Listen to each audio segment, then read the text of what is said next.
clauses here and there from that have been provided under the proposed political party primaries policy and legal framework to let us know what new is there and what is there to enable the transparent to enable us have a transparent party elections.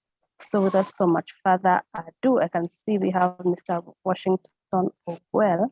Maybe I can just do a quick round of introductions. Kindly, once I just call your name, please unmute, say hello to everyone, and then we will just go straight into the presentation. So let me start with Josephine Deborah. I can see already muted. Can you say hello? And then you mute back. Thank you. Hello, my name is Josephine Deborah from Kilifi County. I'm the county treasurer. Thank you for the invitation. Thank you so much, and we have happy to have you today. Kindly unmute your mic. Abubakar, if you can hear me.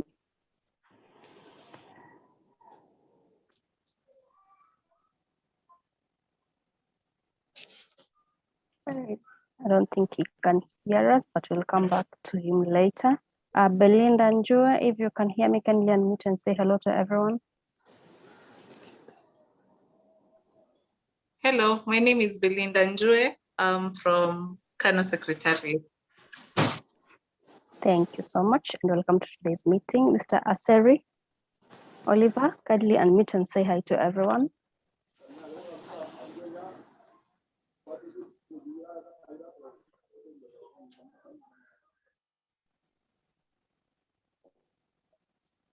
I don't think Mr. Aseri can hear me. Let me just move on to Chepkoech Tawet. Chep, if you can hear me. Hi, everyone. Hi. My name is Chepkoech Tawet from the KANU headquarters. I sit in the women desk, that is I'm the KWC coordinator in the KANU secretariat. Thank you so much, Chepkoech. We're happy to have you today. Brenda Majuna, if you can hear me, kindly unmute and say hello to everyone. Good afternoon, everyone. My name is Brenda. I'm a legal counsel at KANU. Thank you, Brenda. We're happy to have you. Josephine, kindly, if you can hear me, please mute your mic.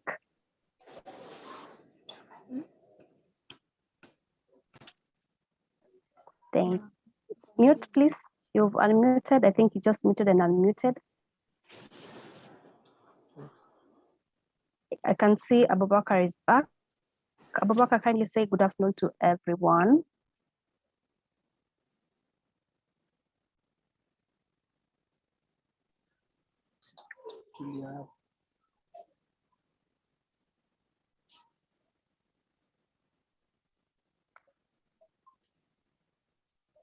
I don't think Abubakar can hear me. So we go to Maswi. Maswi, if you can hear me, kindly unmute and say hello to everyone. Hello, good afternoon. Good afternoon. Pleasure to be here. Thank you. We're happy to have you today. Shamim Juma. Shamim, if you can hear me. Good afternoon. Shamim Juma from Mombasa County. Karibu sana Shamim. Charles Lemaine. Good afternoon. Good afternoon, Charles. Yeah, my name is Charles Lemaine, KANU Youth Congress Chairman. Thank you. We're happy to have you today. Arnold Otieno. If you can hear me, Arnold.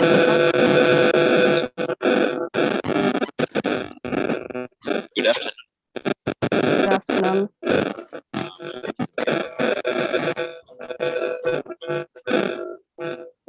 Okay, Arnold, we can barely hear you from our side. I think there's a technical hitch.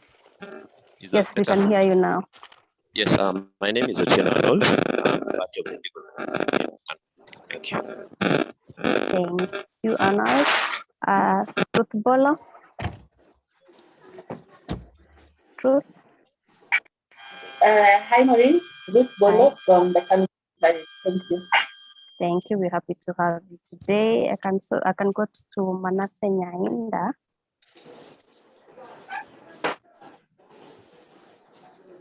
Manasseh, if you can hear me. Okay, I don't think he can hear us.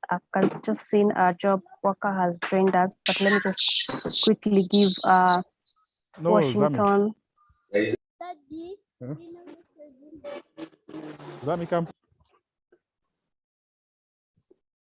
Yes, before we go to Job Walker, Washington, kindly say hello to everyone, if you can hear me.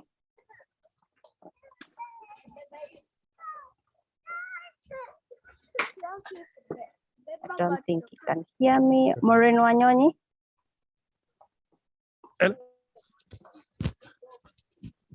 Hey, good afternoon. My name is Maureen Wanyonyi. I served in the National Elections Board for the party. Thank you, Maureen. We're happy to have you. And I hope I haven't left anyone out except Roslyn, Job Walker, and Tracy. Tracy, kindly say hi to everyone. Good afternoon. My name is Tracy, and I'm here from the Center for Multi-Party Democracy. I'm looking forward to having a productive session. Thank you. Thank you, Tracy. Now, let me give this opportunity to Job Walker. Just say hello to everyone and welcome his members, and then welcome Ms. Roslyn Odede, who will take us through the presentation. Job, if you can hear me.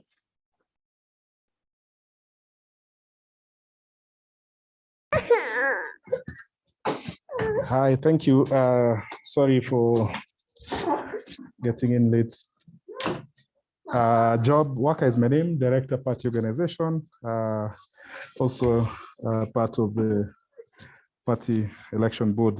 One, of course, it's nice for this meeting. I believe it should be ideal to know where exactly we're moving on, and it's nice to start early because over the years, parties have always started the preparations quite late. I know, like in 2017, we started the endeavor in about 3 months to the election, and then that didn't give us adequate time to fully prepare. I think from the meeting we had last week, is it last week with Transparency International? It's good because, again, looking at where we are right now as a party, trying to digitalize our systems, I believe then we are prepared, and thank you CMD for organizing this particular meeting. I believe we should be able to learn, and members are eager at least to get to know what is in store. So thank you, Maureen. Thank you so much, Job. Now let us go straight to the presentation. And let me take this opportunity now to welcome Ms. Roslyn Odede to say hello and then to continue with the facilitation. Thank you so much. Roslyn, karibu.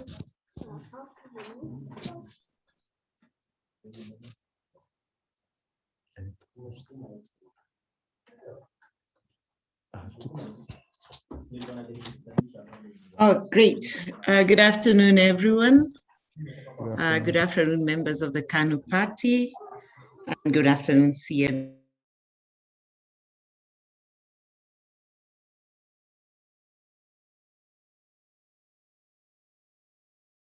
The host muted me. Okay. It's indeed a pleasure to be here this afternoon to talk to you about party primaries. I hope we'll have a positive engagement. I was asked to talk about the party primaries bill, but I felt it was necessary to discuss what is in the current law now. What if we went into an election before the bill is passed? What would be the regime under which we operate as a political party in terms of conducting our party primaries? So I will look at the current existing regime of laws, and then I will also look at the proposed bill, and I'll allow you to analyze what works and whether we actually need the bill and what improvements we can make into the bill. So karibuni sana. As I present, if you find it necessary to interject, it is okay. I'll be able to take your interjection. If there is no interjection, we will proceed to the end, and then we'll be able to have a little plenary at the end. So I hope you are ready to listen. Afternoons are tricky. Sometimes people are tired. Some have had a very good lunch. Working from home, some of us will be next to our beds, but naomba tujaribu tusikize so that we learn something from this. So karibuni sana sana. Tracy, are you assisting with the slides? Kindly let's proceed. Thank you.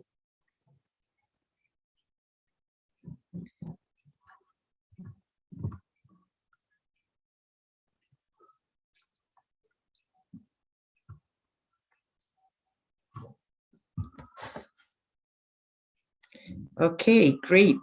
So we'll start by looking at what is the legal environment under which we operate. And I think we are all aware that it's the Constitution. The Constitution is the foundation of everything because it's a Constitution that provides the offices of representation that are available for election in this country. So the Constitution sets up our system of governance. It talks about the House of Parliament. It talks about the devolved government. So it actually tells us, and it talks about the presidency, the executive. So those are where the legal foundation for elections in the country can be traced. The Constitution also brings in the issue of the two-third gender principle. Under Article 100, it promotes the rights of special interest groups. And it also talks about the progressive realization of 5% representation by PWDs in all elective and appointive bodies. So the Constitution is a foundation. Without the Constitution, we probably wouldn't have elections. So we must pay regard to it as a political party, even as we proceed. Some of the things like criteria for choosing, for vying for certain positions are found in the Constitution. So it's important to always refer back to the Constitution as you organize your party for the party primaries. The Elections Act and the Political Parties Act are also relevant. They also have several clauses that deal with nominations, party organization. So again, those are some of the legal documents you may be wanting to look at as a party. So those are crucial. Then every party is expected to have nomination rules in place and a party constitution. These are requisites under the law, and I believe KANU has these in place and that they are up to date so that we are ready to start facing the elections.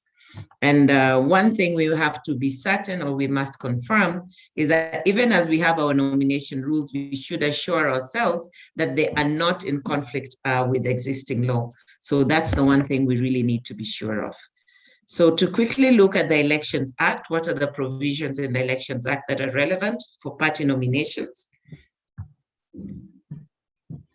Now, the first thing, and this cannot be debated, the first thing is anybody who wants to participate in a party primary must ensure that they meet the eligibility criteria that is set out either in the Constitution or in the Elections Act. So you must ensure that you have met the eligibility criteria. And the one thing I'd like to bring to your attention are the amendments to the Elections Act that were done in 2017, which introduced the requirement that MPs, members of parliament, and members of county assembly must have degrees. So anybody aspiring for those offices must ensure they have prepared themselves by obtaining a degree up to now. Now, the first thing a political party must do is submit its nomination rules to the commission at least 6 months before the nomination of its candidates. Now, party primaries are normally held about 90 days, 3 months to the general elections. So 6 months to the nomination date is 9 months to the general elections. So if we are to comply with the rule as it were today, KANU will be expected to submit its nomination rules to the commission at least by late November of this year, early December. So if your nomination rules are not in place, this is the time to look at them, polish them up, and get them panel beaten, ready for submission to the commission later this year. So let's be aware and alive of those timelines so that we can continue to do this. And IBC, I think, has been very good at assisting parties to get these documents in place. So I suppose with consultation, you'll be able to have your nomination rules in place. Because once you submit the rules, you cannot amend them for a period of 90 days. If you are intended to amend them after submission, you will find that this is difficult and the party will be stuck with rules that they are not happy with. So the best thing is to start putting your house in order now, start preparing those nomination rules so that they are in place. Because once you submit them, the commission reviews them. And if they're not compliant, the commission will reject them, send them back to you, and require that they be amended before they can be accepted. So it is very good to ensure that in this period, we are working to polish up those nomination rules. If the rules are in order, then you'll be issued with a certificate of compliance by the commission.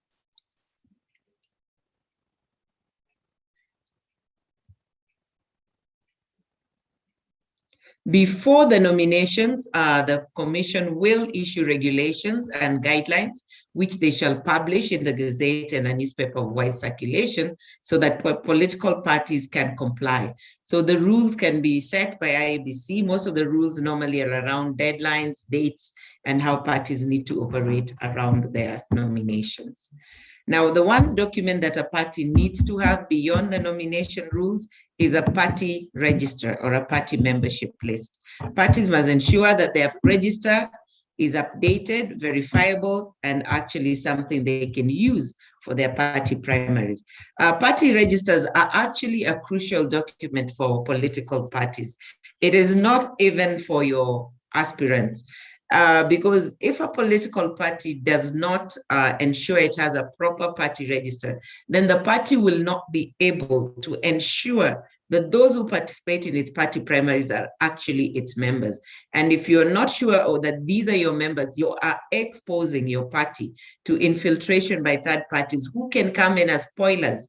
And coming in as spoilers, they may elect a weak candidate so that the person who meets them at the ballot box is a weak candidate. So it is very important for a political party to ring-fence its party primaries by ensuring they have a party register that is updated, a party register that's reflective of the true position, so that those who take part in the party primaries are recognized true members of the party. This way, the credibility of your party primaries is enhanced tenfold. So it's something that's important. The commission will publicize the party lists, and normally you can go online to the RPP and actually just check if you belong to that political party indeed. Next slide.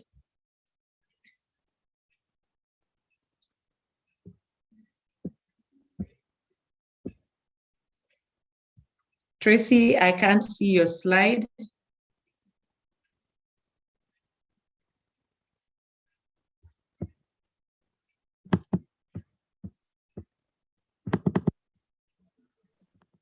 I think she just dropped off.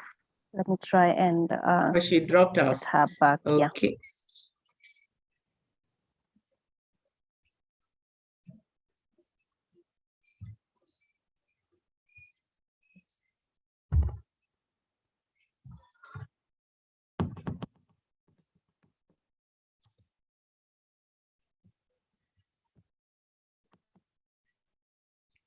Should we continue without the slides or do we wait for her? Maureen? Can I continue or should we wait for her?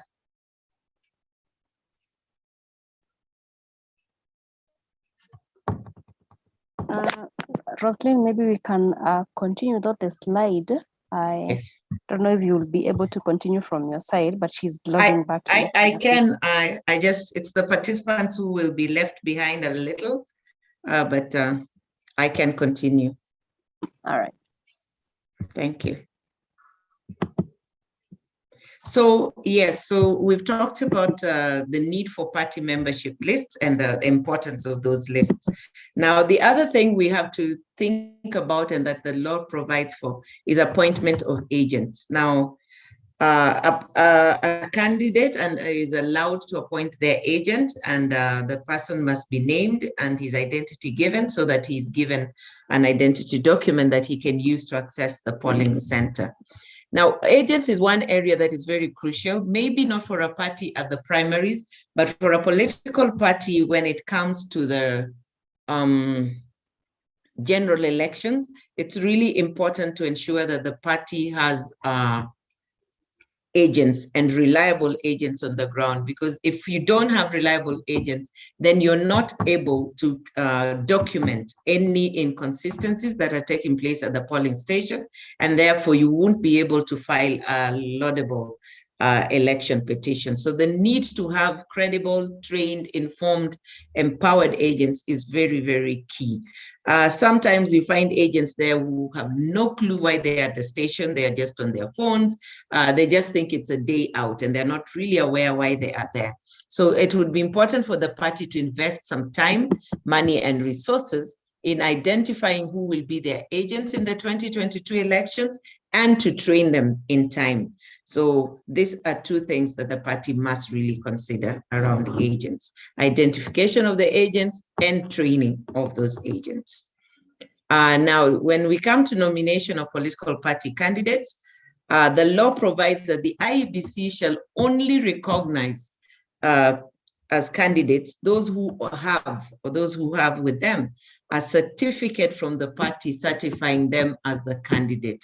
So one cannot just walk to the commission and say, oh, I spoke to our party leader and he has told me I'm the candidate, please put in my name. You must have the certificate. The certificate must be signed by the authorized signatory. The political party is required to send the name of the authorized signatory to the commission in time, and to also send his specimen signature and a document identity details, so that the commission verify when a certificate is brought that this is a genuine certificate or this is a fake certificate. So for one to be recognized by the commission, the person must actually present a certificate. The political party also sends to the commission a list of their party candidates against which the commission checks to confirm that these are the candidates. The commission will not change the names on that list unless there is a court order that gives them the power to do that, or a decision from the IDRB which gives them the power to do so. So those lists are cast in stone unless very varied by a court order or some dispute resolution body.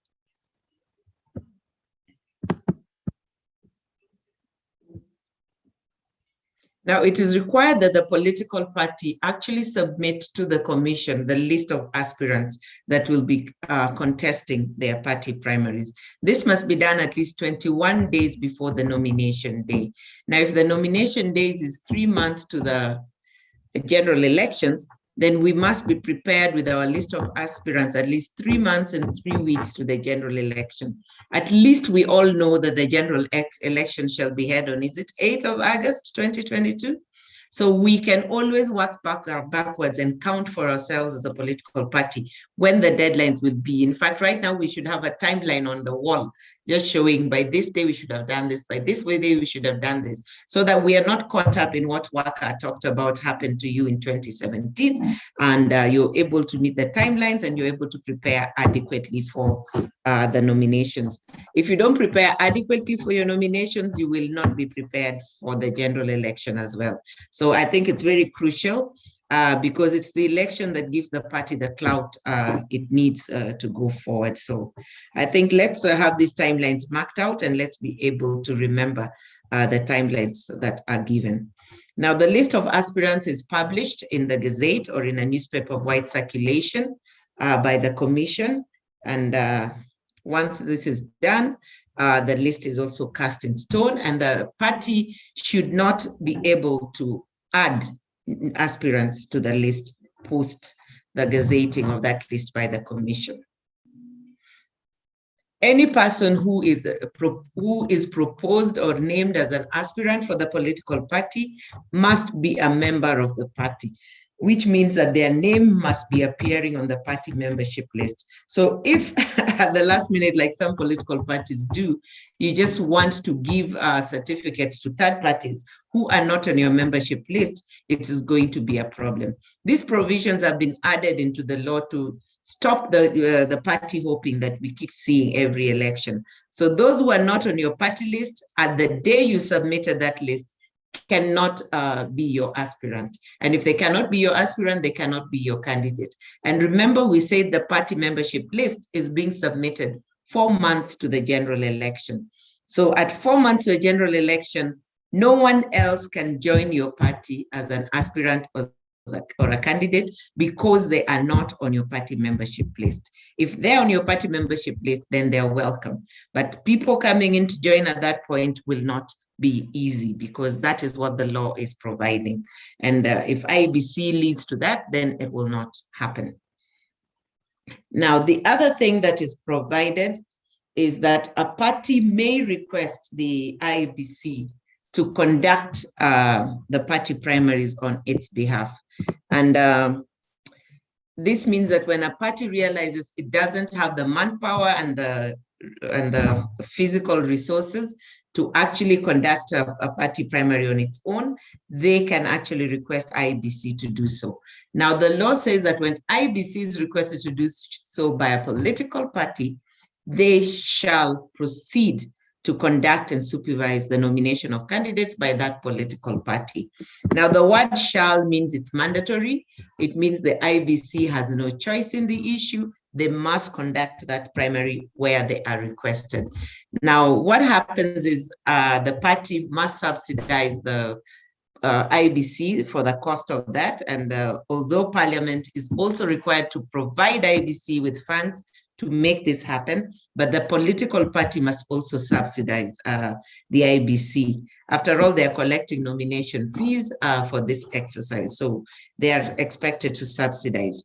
Now, where the commission receives multiple requests, that is requests from more than one political party to conduct and supervise their party primaries, then the commission is permitted to conduct those primaries for all the requesting political parties on the same day. So the law says they can conduct those party primaries for several political parties on the same day in the same polling center, but in different polling streams for each participating political party. I don't know how this will play out because it's never been tried before. I don't know how peaceful or how chaotic it would turn out if 2-3 political parties are in the same polling station, but carrying out different elections. I think it would be worth seeing how that is applicable in real life. Now, yes, we talked about Parliament appropriating monies for the effective implementation of the party primaries. So if we are going to have effective party primaries, we expect Parliament to, next slide please, Maureen. We expect Parliament to appropriate adequate sums of money to the IEBC to make them do this. But as we discussed earlier, the political party must also pay some sum of money to IEBC to subsidize the cost. So this makes it cost effective for both IEBC and the political party. Yes, we talked about the signature and the specimen signature. So indeed, if the party is going to have the nominations, the commission needs to be notified of the person who is authorized to sign the nomination certificate. So this is clear, we talked about it, and I think you already provide for it in your nomination rules. So it's not a challenge at that point.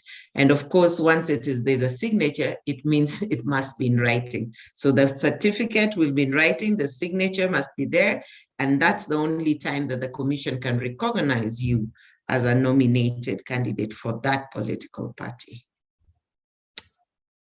Now, independence, when we discuss, next slide. Thank you. Now, I know political parties do not deal with independents because parties deal with their party candidates.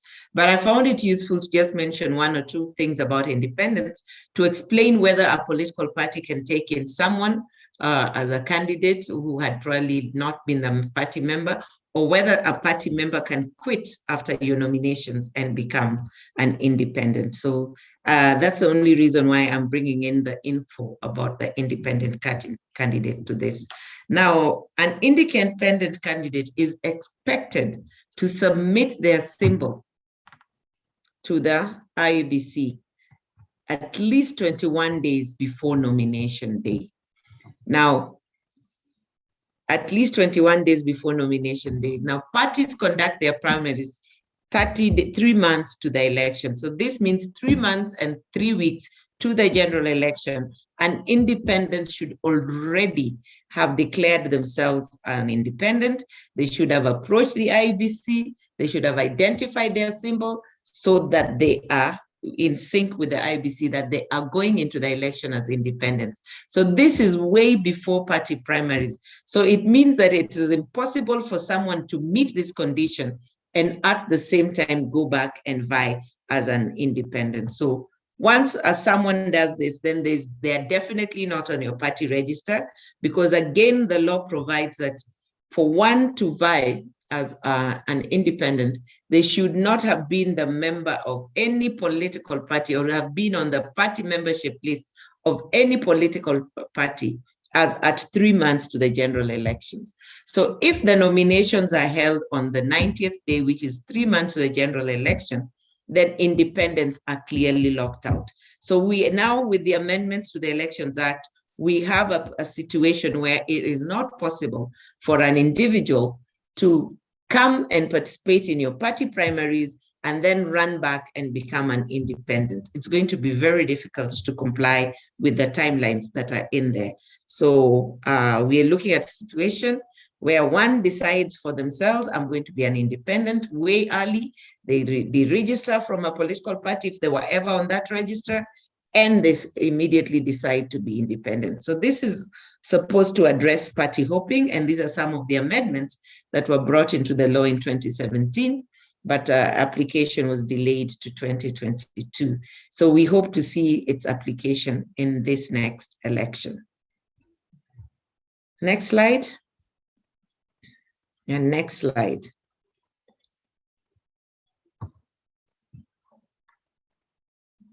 Now, party list members. Now, party list members must also be nominated by the party. And it is up to a party to determine for themselves how they nominate people to the party lists.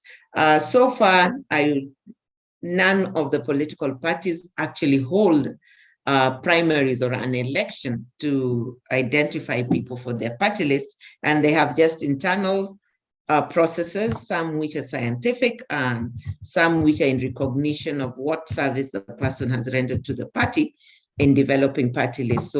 So far, there's a lot of opacity around the nomination of people to the party lists. And it would be nice to see a situation where parties progress to the level where they actually carry out an election for people who might want to be on the party list. Another consideration would be to try and amend the law so that candidates in the elections who do well for the party make it to the party list. So those are considerations that are not in the law right now, but things to ruminate over and see whether as a party, these are things we want to lobby around and work around. So for the party list, the law provides that this shall be issued on the basis of proportional representation, so that the party with the largest party in either the parliament, or so that's either Senate or the National Assembly, or the largest party in the county assembly gets more seats, and they keep giving to other parties progressively on the basis of the number of seats won by that political party in the general election. We may at this point state that the Constitutional Amendment Bill is proposing that the seats be given in relation to the number of votes garnered by a political party, the overall number of votes garnered by a political party, and not the number of seats won. This, they expect, will translate into more political parties, a more inclusive party list going forward. So this is interesting, something to watch if the bill gets to referendum and the progress on that referendum bill. When preparing the party list, the party is expected to take recognition of the regional balance. It's a requirement that the list is regionally balanced, that the list includes ethnic minorities and marginalized groups, that youth, PWDs, and women are also considered. So these are the considerations over and above any other considerations that a party may have. And in taking these considerations, the party must, after developing its party list, certify to the commission that they took regard of those provisions when preparing the list. And the commission, on receiving your list, will actually look at it and find out whether it's compliant and then certify it. If they feel it is not compliant, they'll send it back to you. For instance, if it just comprises of people from one region or of women only and no men, they will send it back to you for compliance. So it's important to comply and certify that you have complied with the provisions. Now, the lists are supposed, or the names on the list are supposed to be presented in order of priority, so that a party should list as number one their most favored candidate, number two, going downwards in the order of favor and order of priority. And once that happens, then the commission is expected to follow that order of priority when allocating the seats. Now, this sometimes becomes a thorny issue, because I know you have presented lists and you have found that it is not, people are not being nominated in the order in which the names were presented. So that you can find number 1 and 2 have been skipped, and number 3 has been allocated a seat and nominated to the Assembly or to the National Assembly or to the Senate. So there's been a lot of questions like, how do they go about this? Why wasn't our number 1 picked? Now, it's a very difficult process, a very scientific process that the IBC has to go through, because IBC must also make sure that the final list they come up with is also meeting regional balance, is meeting gender balance, is meeting is inclusive of PWDs, ethnic minorities, and marginalized groups. So, and youth as well. Sorry, I forgot to mention youth, forgive me. So it must ensure all these groups are fairly represented, so that if the person who is number 1 on the KANU list, for instance, is from Nyanza, and then the person who is number 1 on the Ford Kenya list is from Nyanza, and the person who is number 1 on the Amani list is from Nyanza, there's no way they're going to pick the 3 number 1s, even if they are deserving of naming someone. So if they've already picked someone from Nyanza, and anyone else appears in order of priority from Nyanza, that person will be skipped, definitely. And those are some of the delicate balances they try to meet. But with all that in mind, there's still some sort of discontent by political parties in the way the seats are allocated. Sometimes even in the manner in which political parties are given opportunities to allocate. Some parties feel they're being unfairly marginalized and left out of that allocation list. And when IBC is asked to explain clearly how did you calculate, how did you get to these percentages? How come we don't even have 1 seat for nomination?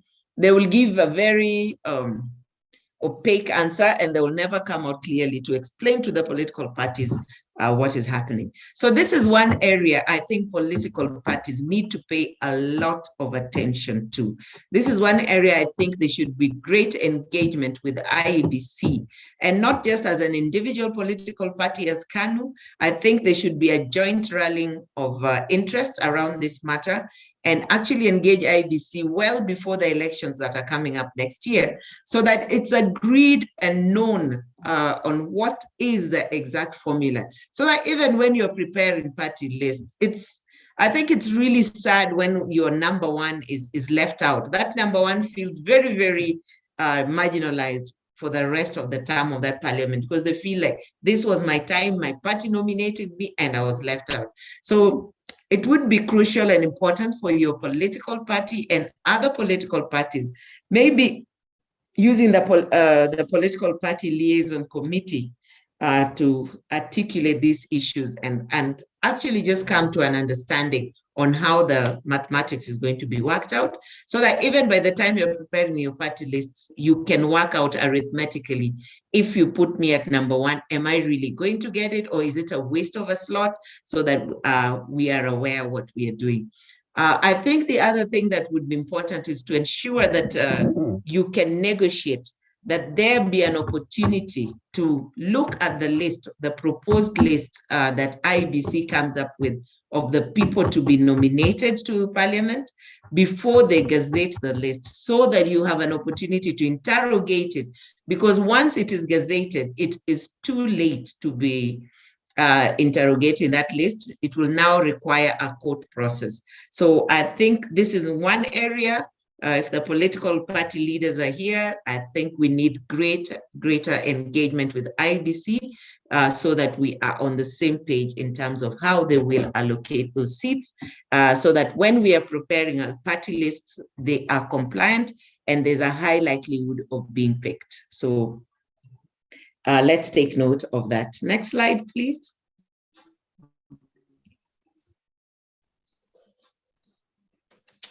Now, the party lists are valid for the term of parliament.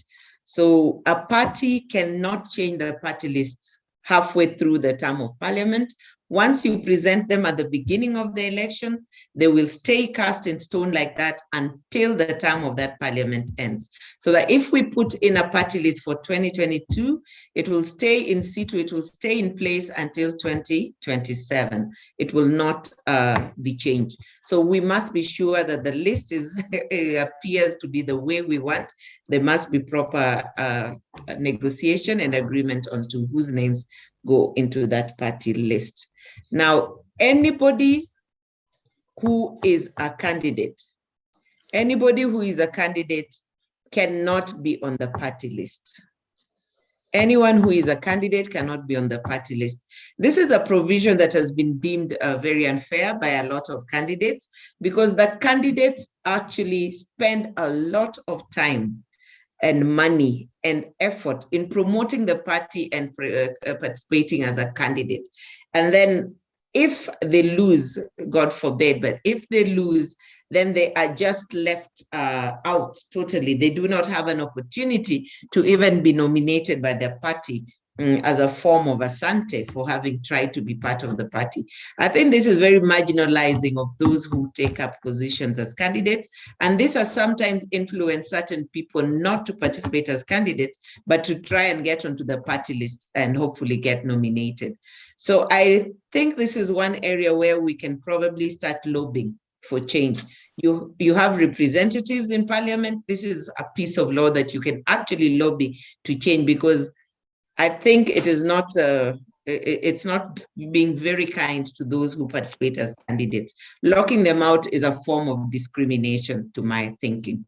And if you look at the proposed constitutional amendment bill that's being discussed in parliament now, one of the proposals is that those people who shall be nominated on the party list or to the special top-up seats shall consist, in fact, they say precedence shall be given to candidates who participated in the election and got the greatest number of votes.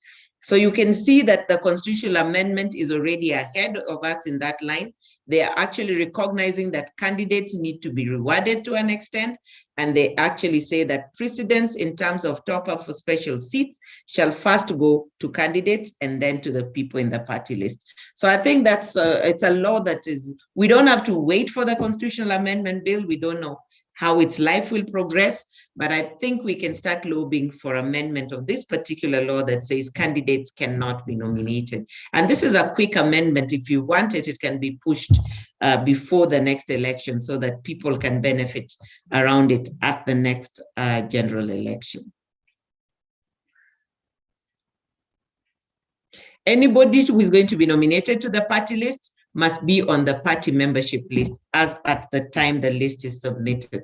So strangers should not and cannot be nominated. And we saw that the party list is being submitted 4 months to the general election. So as at 4 months to the general election, we seal the list of who can be nominated, so that I cannot walk into your party at 3 months to the elections, give you guys a ton of money and insist on being on your party list. It will not be possible because I was not in your party membership list. The party membership list cannot be amended at that point, and therefore I cannot be included in the party list. So I think this is a way of protecting the party from third-party outsiders who sometimes come in to muddle the waters within the party. Next slide, please. We already talked about allocation of special seats at length, so we will skip those slides. Next slide. Now, reallocation of the special seats. The reallocation of special seats are actually provided for. I remember I said that the list is cast in stone, but a person who is nominated on the party list can actually be removed from parliament or can actually lose that seat. And when that person loses the seat, then the party has a right to actually the commission would go back to the party list and look at the next person appearing on a priority and must be of the same gender and appoint them to the position. So the party would not change the list, but the commission would go back to the party list and check and get that person.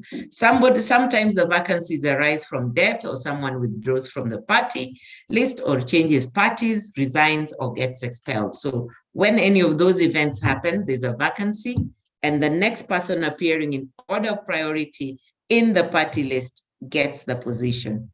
Now, sometimes the commission has exhausted our party list. The commission has gone through our list to the end, and there's no other name, yet there's a vacancy belonging to the party. By the way, let me just state that if a vacancy occurs, it goes back to the party to which it belonged in the beginning. It can't go to a different political party. So if the list has been exhausted for your political party list nominees, and there is a vacancy, the commission will require you as a political party to give them a name within 21 days. If you fail to give that name within 21 days, you lose that seat in terms of it will not be filled by your political party or any other party for the remainder of the term of that parliament. So there's the risk of losing if you're not prepared with names that can fill in where your names are exhausted. And this can be cured by probably having a substitute list. So made at the same time as the party list is made, you can have a list that is kept at the secretariat of the party, so that should a vacancy arise and there's need to actually fill in the names, and the governing council can't meet, they can't be a decision on how this is done, then you can go back to that list very, very quickly and submit so that you do not lose that seat. But should the vacancy occur 3 months to the next general election, then that seat will not be filled. It will stay vacant until the general elections are conducted. Next slide. Settlement of disputes. Now we all know, that arising out of primaries, arising out of the general elections, there will always be disputes. There will always be disputes. So we must work out ways of how do we resolve these disputes? How do we quickly bring people together to agree? And there are 3 main institutions at the basic level. And the first port of call is normally the internal dispute resolution body that is belonging to your political party. So your IDRB is the first port of call. In fact, the political parties tribunal requires that one should have gone to the IDRB before accessing its services. So one must actually start at the IDRB. After the matter is concluded there, then they can appeal to the political parties dispute tribunal, and they can appeal the decision of the tribunal to the High Court, and the High Court decision to the Court of Appeal. So that is the lineage. Now, other than the IDRB and the political parties tribunal, we also have the IBC under Article 88 having the power to determine disputes arising out of nominations. IEBC also listens to disputes arising to relating to offenses on the election code of conduct. So things like violence, things like defacing posters, and such like things can be attended to by the commission. Now, the beauty of the commission is the law mandates them to determine the decision within 10 days. That's the fastest in the system. So if you want a quick turnaround, you want your matter disposed of quickly, I would advise you to go to the IBC, because their turnaround, their decisions are made within 10 days. And once they make their decision, you can apply it unless your opponent appeals. So it's a very good opportunity and window there for accessing justice. But I think I should bring this up as well.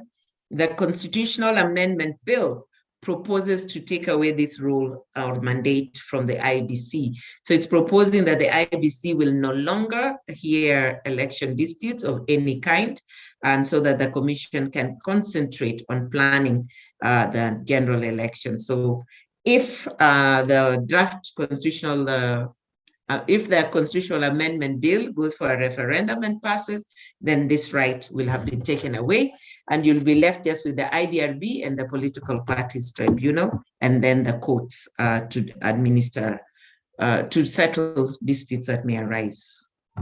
Next slide. We've talked about the political parties dispute tribunal. They have powers to listen to cases coming out of party primaries, but they also have broad powers to listen to disputes arising between political parties and their members, between independents and a political party, between coalition partners. And this means that the disputes tribunal does not only work around elections, but anytime throughout the year, they are available. Throughout the term of a parliament, they are available, because they can actually listen to disputes that are not related to elections. They can listen to disputes arising out coalition agreements and disagreements. So they have a broad mandate there that you can take up. You can actually also approach the dispute tribunal if you feel your party is unfairly disciplining you or expelling you. You can go to the tribunal. They'll hear your matter. So it has a broad mandate, and you do not have to just wait for elections time to access the tribunal. Next slide. The registration of a political party. Now, these is a provision that is found in the Political Parties Act. And the Act provides that a party can actually be deregistered for failing to promote free and fair nomination of candidates, and for failing to adhere to the law relating to the nomination of candidates. This just shows how crucial it is for a political party to ensure that it gets its nomination and party primary processes right. Deregistration is huge. It's a big thing. It means you cease to exist. It means you no longer operate, and that's not an easy thing. So it shows that nominations or credible party primaries are held in very, very high esteem and regard, and it's crucial for parties to endeavor to give its members credible, free, and fair party primaries. In the event that this is not done so properly and a complaint is made, it could lead to the deregistration of your political party. So keep that in mind as you plan your party primaries. Keep in mind that the effect of not doing it right can actually be that we do not exist as a party. So it is that important. Next slide. The Political Parties Fund. We all know about the Political Parties Fund. We know of how it's distributed. Now, for those parties who are lucky to benefit from this fund, they must ensure, what I want to just bring to your attention is the party must ensure that not less than 30%, not less, they can spend more, but at least 30% of the fund as received by the political party must be used to promote the representation in parliament and the county assemblies of women, youth, PWDs, ethnic and other minorities. and youth. I don't know why I keep forgetting youth, and the youth. So they must use 30% of that fund, and that is the minimum. They could use up to 50%, but 30% must be used to do that. And therefore, if your political party gets the fund, kindly take them to account, kindly ensure that this is complied with, because again, if you do not do this, then the fund shall be withheld from your party. Future funds shall be withheld from the party. Next slide.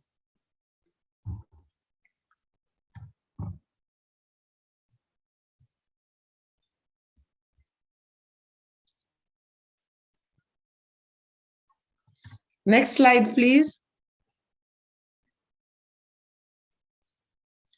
Thank you. Now, so what we've discussed so far is what is the existing regime. Those are the laws, if we were to call an election today, that you will have to comply with, because the political parties primaries bill is still only a bill. It is not operative. It has been initiated by Senator Mwaura. We all know Senator Mwaura is having trouble with his political sponsoring party. I think he was expelled, but is operating under an injunction, which he got from the High Court.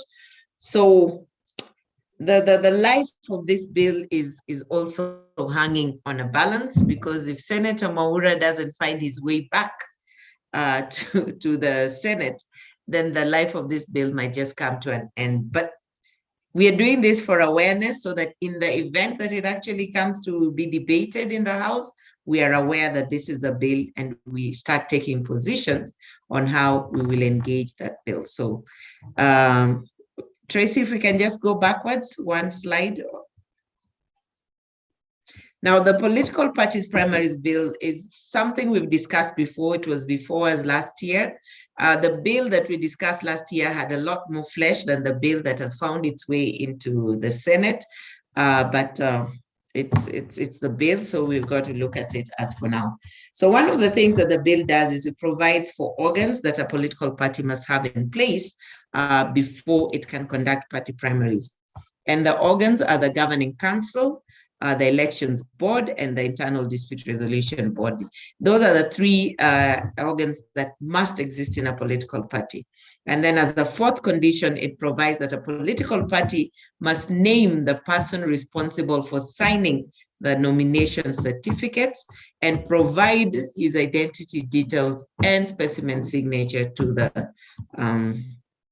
the commission before the election. So these are provisions that are actually currently existing and are just being transported into this bill, probably in an effort to consolidate the law around nominations. Now, the bill proposes to set the criteria for appointment of the members of the elections board for the party, and also for appointment for members of the IDRB, the Internal Dispute Resolution Board of the party. Now, the criteria they set is one that any member of the elections board must have as a minimum a KCSC certificate. Now, again, they provide the same for the IDRB. Every member must have a KCSC certificate, but over and above that, the chair must be an advocate of at least 5 years standing. Again, we would want to ask ourselves, is it proper for the bill to be legislating about the internal organs of a political party and how those internal organs are constituted? We might want to ask ourselves those questions. Is this over legislating, or is this just fine? Is it something we can do? The bill also sets out the rules of the members of the governing body and the rules of the members of the elections board. Now, the governing body has oversight of the process. They set it in motion, and they eventually forward the list of candidates to the IBC. The elections board, on the other side, after the call for aspirants, vets the aspirants, prepares a list of aspirants, conducts the elections, announces the winners, and sends the list of successful candidates to the governing council. The IDRP actually just then hears disputes, any disputes arising from those party primaries. Now, next slide. Now, the bill provides that a political party may provide in its nomination rules the type of party primaries it can conduct. So this is an open check ticket. You can provide as many as you want in your nomination rules. You don't have to use all of them, but you give yourself the leeway to change should the need arise. So the advice would be, don't cast in stone that we must only do the election by queuing or by ballot or by universal suffrage.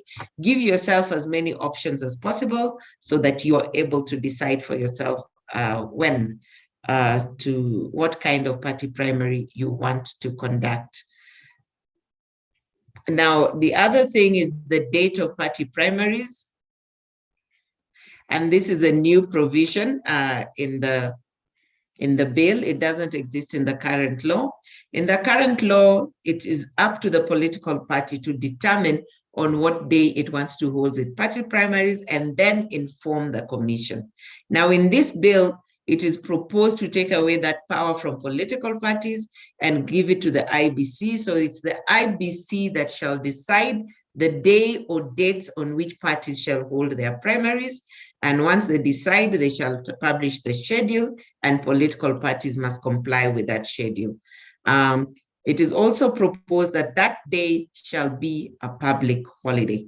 Whether it's a day or 2 days, it shall be a public holiday in recognition of the fact that every person is given the right under the Constitution to belong to a political party and take part in the events of that party, and also to participate in elections and in choosing the leaders for this country. So it's proposed that that day be made a public holiday. In furtherance of that, they even make it a crime for an employer to refuse to let the employee to attend party primaries. If you bar your employee from going to participate in the party primaries, it is a crime, and you can find yourself being fined up to $500,000 or being jailed for up to 6 months, or even both of those tied together. Next slide.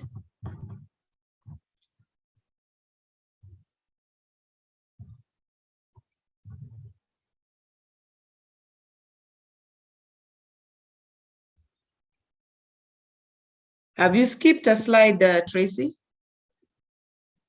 Okay. Now, before a party can hold the party primaries, once the commission announces the day or date of the party primaries, the party should write to the commission at least 21 days before that date, the date set for the party primaries, and advise the commission on the type of primaries it intends to hold, where it intends to set up its polling station, and the list of aspirants. That is something the political party must do as proposed in that bill. And then it also proposes that a political party must have a party register and must maintain 4 distinct registers. It must maintain a national register, a constituency register, a county register, and a ward register. Those are the registers a party should keep. And then it says that the register should be accessible to the party. Now, in this case, they are also proposing that the register shall be certified by the governing council. In the current law, the register is actually prepared by the party, sent to the RPP, who verify it and certify it and then publish it. But now it is up to the political party to certify its own party register and to publicize it. So it's a very different regime being proposed there. I do not know whether this will be opening up the register to tampering, because in the other time when you actually submit your registers 4 months to the election, then you rule out tampering with the register 4 months to the election. So this is going to be an interesting regime to watch. I'd like to hear your comments on that part as well, in terms of whether it's a good proposal for the governing body to have custody of and to certify the registered. Now, it's only those whose names are on the register who can participate in the party primaries, and that's actually in tandem with the current law. And then it provides that that register should be posted at each polling station, showing the names of the people who are eligible or whose names appear on the register for that particular polling station, so that it's easy for people to verify instead of queuing for the whole day. Verify if you can vote there, then queue and vote. So those are some of the proposals in the bill. Next slide.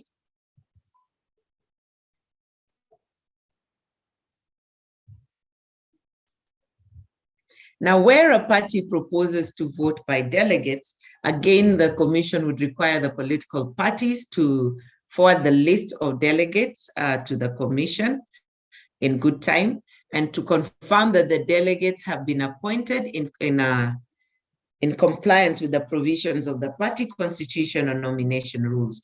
So this means that a party must, in its nomination rules, if it provides for voting by delegates, provide clearly how that should be done, so that when they actually provide the list of delegates, the commission will be able to verify that they were compliant with their own laws. Now, it is also provided that any aspirant for the party primaries must do the following. One, they must submit a self-declaration form. In that form, they will be confirming their details, their origin. They'll be confirming their academic qualifications, and they shall also be confirming that they have never been caught up in any leadership and integrity issues. They've never been taken to court. They've never been charged. They've never been sacked relating to leadership and integrity issues. So you must certify, fill that self-declaration form, sign it, and confirm that that is the case. And then again, one must attach the academic certificates, photocopies of the ID card, the academic certificates, and then proof that they have paid the relevant nomination fees to the party.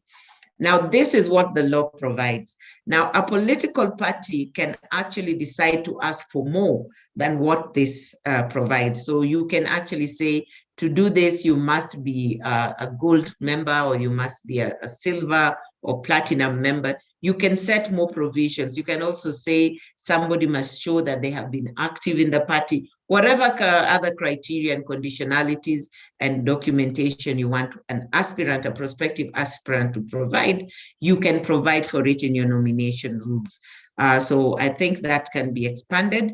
The proviso is not existing right now, but it will be very easy to ask for an amendment to say that provided that a political party can ask for more documents than what is provided here. This is to obviate the need of an individual going to court to say, my political party is asking me for a tax clearance while it is not in the law. You will need to be very clear in your nomination rules to ensure that that happens. But we also need to be in the law to make this bill better by saying a party may ask for more documents than just this form that we have talked about. Now, once an aspirant applies, the election boards have the duty of vetting those applicants. Once they've vetted the applicants, they prepare a list of aspirants, which they forward to the commission at least 21 days to the nomination date. I think we talked about that already. And then the commission has to publish that list within 7 days of receiving it. Now, the bill proposes that any disputes arising from the nominations should be initiated at the Dispute Resolution Board, and this must be done within 3 days of the results being announced. Once this is announced and done, the IDRB has the power to hear and determine the dispute, and they give the IDRB a period of 30 days to do this. Any appeals from that IDRB go to the court, or to the political parties tribunal. Now, two things here. One, when they say appeals go to the political parties tribunal, they are locking out the IBC, which is permitted by law so far, unless amendments take place, to also hear disputes. So they need to probably expand this to say either the political parties tribunal or the IBC, so that people are given that leeway to decide which way to proceed. The other issue here is 30 days to hear and determine disputes. Now, if nominations are held on the 90th day, which is 3 months to the election, and the parties are required to submit the list of candidates 60 days to the election. We are going to have a challenge trying to ensure that the list of candidates goes in 60 days to the election if disputes are being had up to the 60th day. Because if we held the nominations on the 90th day, we have 3 days to file my dispute at the IDRB. I've already left with only 27 days to the day for submission of candidates' names. So I think we've got to make this shorter, maybe 15 days. But probably the only way to succeed in this is if we decentralize and devolve the IDRBs so that the IDRBs sit in every county. I know political parties will say that might be very expensive, but make sure the fees you charge for the disputes is what the sitting, cover the costs of the sittings, so that we have disputes at the county level that will release pressure from the center and they can actually settle these disputes within 15 days. Because 30 days is cutting it so close to the wire. And imagine from that 30th day, I still have a right to go to appeal, to go and appeal to the political parties tribunal. So that can be very, very disenchanting, thinking of, will I make it? Will I be able to bring my name before the 45 days barrier when the list of candidates is gazetted? So we've got to really find a way of making this workable and practical. Now, the other suggestion or proposal in that bill is that a political party should not submit any name to the commission for a position that is being disputed.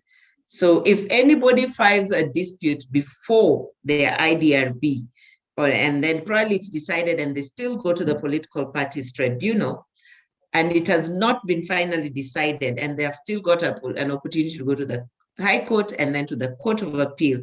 The proposal here is as long as the matter is still being litigated, as long as the dispute is still pending, that the party has no right to submit the name of their proposed candidate until the dispute is determined by the courts and the process. I think this can be a very, very dangerous and mischievous provision of the law, because there are defined timelines by which time the commission must receive names of candidates.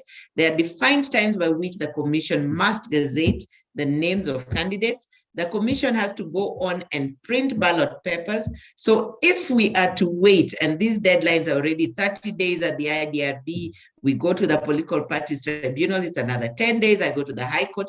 A mischievous opponent can keep appealing and keeping you in the process so that the election day arrives before there's even a decision.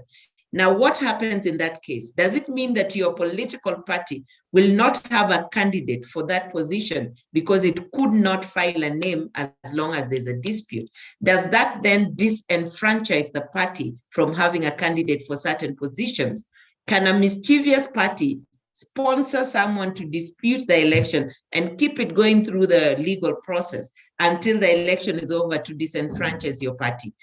These are things we need to think about. That proposal may be well-meaning, but it is open to mischief, and it can, in my view, disenfranchise a party from presenting a candidate at the elections. I think if a mischievous person thought about it, they would say my only way of going in unopposed is filing disputes against all these other candidates who vied for a similar post, and making sure, therefore, that they don't have candidates, and I am the only candidate, and I'm declared a winner unopposed right from go. So I think we need to look at that. I'd like to hear your views, whether you concur with my thinking or whether you think it's a very good provision that should stay in the law. Now, the bill also proposes offenses. Now, offenses, right now, there are no offenses relating to party primaries. The Election Offenses Act only applies to the general elections. So any misconduct around the party primaries can only be handled under the Election Code of Conduct offenses or the Political Parties Code of Conduct offenses. But there are no criminal offenses that are actually specified in the Act, and this bill proposes to introduce offenses into party primaries so that we have offenses similar to the ones we have in the general election applying also to party primaries, which in itself is not a bad thing. If you look at the steering committee report, the BBI steering committee report, you will find that their proposed legislative amendments include amendments to make election offenses applicable to party primaries as well. So I suppose this is just in tandem with the thinking of people out there. Next slide.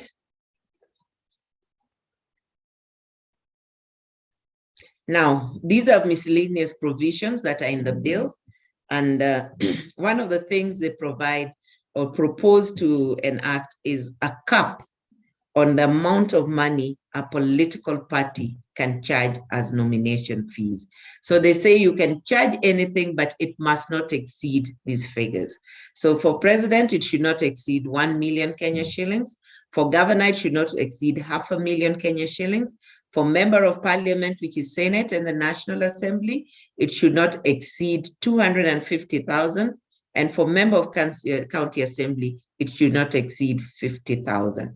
Now, these rates only apply to male aspirants or male candidates. There is a provision that all other candidates, so women, youth, PWDs, ethnic and other minorities, pay 50%, do not pay more than 50% of the proposed rates. So these rates are proposed as the maximum for candidates who are not in the special interest groups. Now, when we have women, youth, PWDs, ethnic and other minorities, it's proposed they'll pay half of that so that a presidential candidate from the SIG, special interest group, shall pay 500,000. Gubernatorial candidate will pay 250,000. A candidate aspiring to be in parliament shall pay 125,000. And a candidate aspiring to be a member of the county assembly shall pay 25,000. I'd really like to hear your views on that proposal, because I think it raises very interesting issues. So the parties are to announce their nomination fees. They can actually charge 0 if they so choose, but they cannot charge more than these figures. So I'd like to hear your views on that as well. Aspirants are allowed to appoint agents for each polling station, and this must be done at least 7 days before the nominations, and it must be in writing. This is just to ensure that agents can be identified as they access the polling station, and agents are a crucial part of that. So this is good and is in tandem with actually the Elections Act. The role of civic education in the Elections Act goes to the Commission. So this bill is proposing that the Commission may outsource the civic education role to third parties who can do it on their behalf. And also the Commission may accredit institutions to conduct primaries, so that where a political party feels it doesn't have the capacity to conduct its own party primaries, it may go to any of the accredited institutions to assist it conduct its party primaries. Next slide.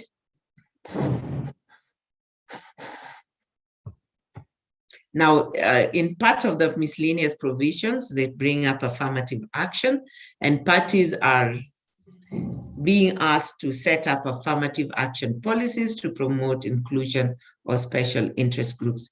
I think this is a way of trying to achieve the two-third gender rule. Parties need to innovate around finding a way of getting two-thirds gender. So I don't know how this will be done, because again, one of the proposals in the constitutional amendment bill is a proposal that will require political parties to ensure that the list of candidates it provides is 2/3 gender compliant. I don't know how parties will achieve that, but that's a proposal in the constitutional amendment bill. And it says that a party that fails to do so can be sanctioned. They do not name the sanctions, but I don't know what that means. And then again, there's a further proposal in that constitutional amendment bill that the IBC will reject any list of party candidates that is not two-thirds gender compliant. Now, party candidates are those whose names are going to appear on the ballot. So how do we reconcile free, fair, and credible party primaries with a list that has to be two-thirds gender compliant when the will is given to the people? This might require a hybrid form of party primaries where there is certain seats that the party says we will reserve this for women, and then there are certain seats where they actually allow people to choose. I don't know, because those are the proposals in the constitutional amendment bill, and should it pass, then parties will have to comply. And how they comply, I do not know. You'll have to innovate around that. And remember that the IEBC will be rejecting lists that are not compliant. So tricky water there, something we need to start thinking about. Even if the bill doesn't pass, something you have to start thinking about, because you don't want to be caught at the 11th hour, not ready to make that happen. And then it also provides that a party may not change the name of a person that has been put on the candidates list once it has been submitted to the commission. Now, what this means, therefore, is that you can only change that name before you submit it to the commission. Once you submit it to the commission, it is only the commission that can change that name. And it can only change it because it has a court order or an order from the Internal Dispute Resolution Board that allows it to do so. So the lists are cast in stone once they are submitted to the commission. And then finally, there's the provision around that says that Section 31 of the Elections Act that deals with nomination of party candidates should be deleted, so that this party primaries bill becomes the prime law in terms of providing for party primaries. My fear is it may not be as detailed as it could have been. It doesn't provide everything that Section 31 that we discussed earlier provides, and there might be need to import the wording of Section 31 into this act verbatim before we conclude it and before it is deleted, so that we do not lose the provisions of Section 31, which provides for nomination of party candidates. It provides the timelines, it provides what the parties must do, and all that is not here. In fact, we don't have a lot of timelines in this bill. So I think it would be important to carry the wording of Section 31 verbatim into this bill if we are going to delete Section 31 in the Elections Act. And in conclusion, last slide. In conclusion, I would just like you to now that we have talked about the current regime, and we've talked about the bill as it were, and we've talked about the upcoming elections, I think you are slightly more ready in terms of getting ready for the elections. But what I'd like to hear from you is, do you think the party primaries bill is coming to fill a gap? Or do you think you have exhaustive law already in the Elections Act that we can use to conduct party primaries? Will the bill as drafted add value? What are our thoughts? Those are the things I'd like to hear from you. Thank you very much for listening to me. And I'm ready to take any questions, comments, or interventions. Thank you very much. Back at you, Maureen, or is it Waka?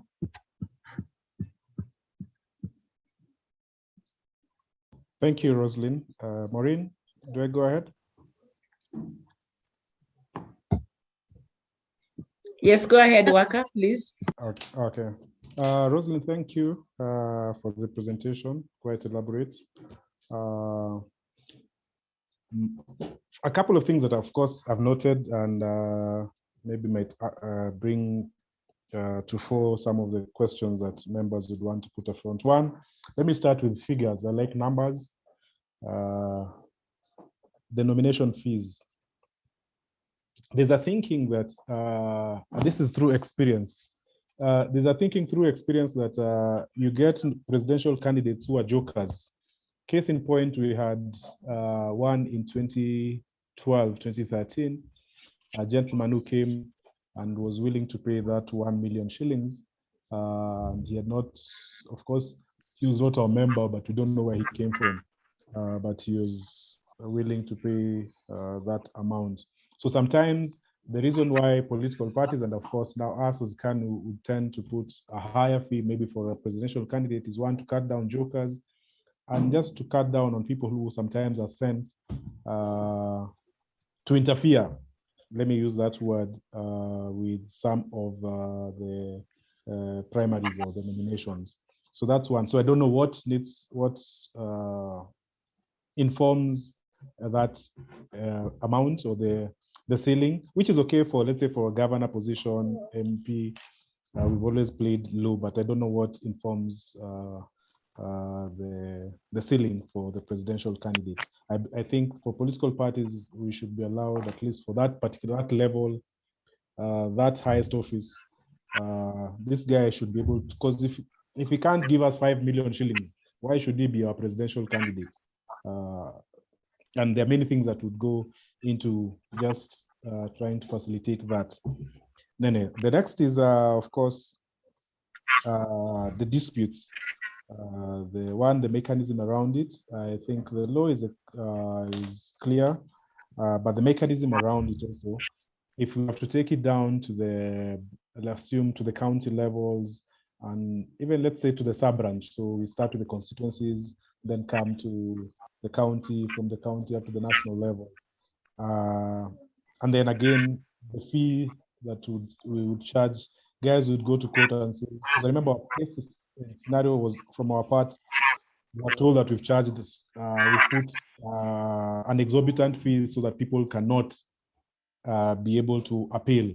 So I don't know the way around that, or what's your advice on how this can be mitigated. Again, on the party lists, I have my own reservations, having seen what has been done. Of course, the law says it cannot be changed, it serves, but we've had cases and scenarios whereby this list had been manipulated even after being submitted to IEBC. So I don't know how this can be safeguarded, so that when a party submits its list and this is the final list is submitted to IBC, how are we protected that this list will not be changed inside there? Because this is being done and we should not beat around the bush on that.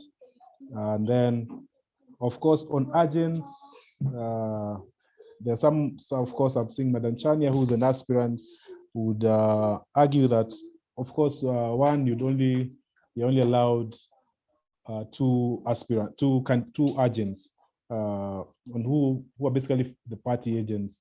But again, this is a tiring exercise.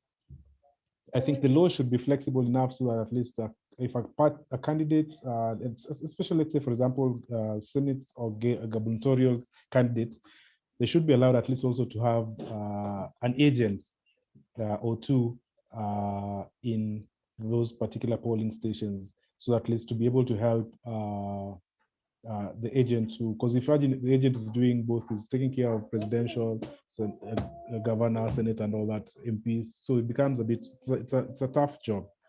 For the nomination rules, I think this is the first time we've never submitted to IBC directly. I think we have always submitted to the registrar or RPP.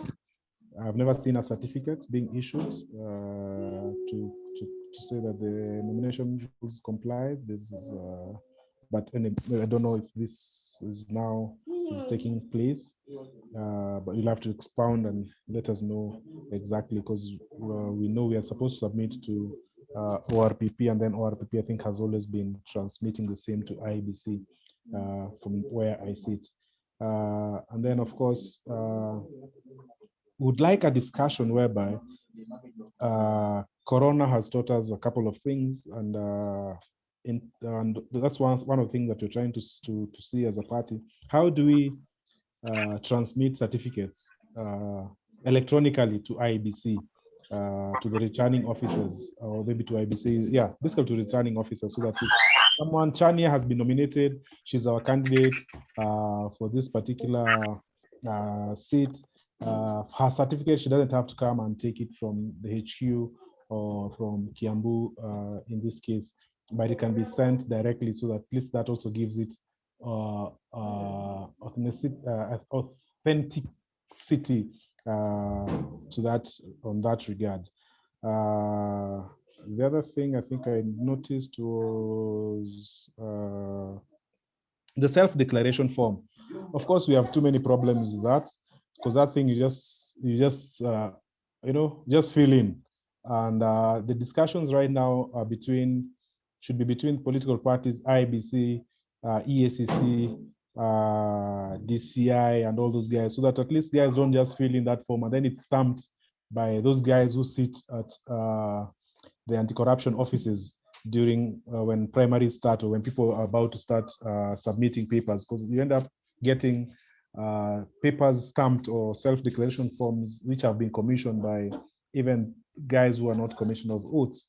So how do you also verify? Because these guys will tell them, okay, the party says go bring these certificates and all that. They've been verified, and then they commissioned. But how we don't have that?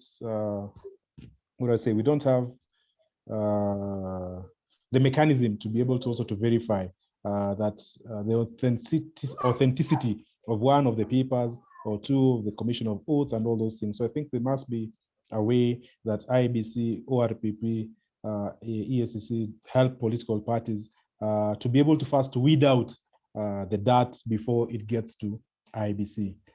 Those would be my comments, Rosalind. I don't know if anyone would like to add from Rosalind's presentation.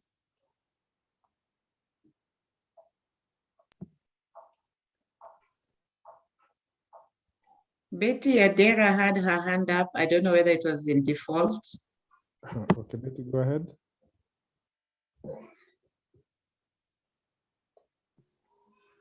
Betty, are you there? Yes. Yeah, I'm go here. ahead, Betty. Yeah. Thank you very much, Job and Josephine. Rosalind, for the great presentation. Sorry I joined in a little late. I was still juggling from a journey in Manzoni, but I caught it like half an hour into. So I would first of all request if we could also get a copy of this presentation, because you really downloaded the real issues, especially for women aspirants, and not only in KANU, I think across the divide, the things we need to pay attention to, how we need to prepare, because even today, August of next year is just like round the corner. So there are things aspirants need to already start doing. Now, I wanted to have a question and a comment around the 2/3 gender rule in terms of compliance to it at the political party level. And I say this within the backdrop.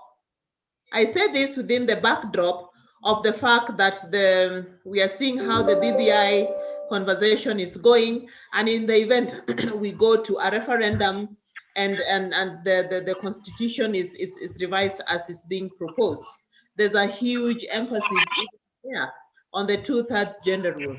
Now, where is the balance between meeting this requirement and also at the same time ensuring that women don't lose out?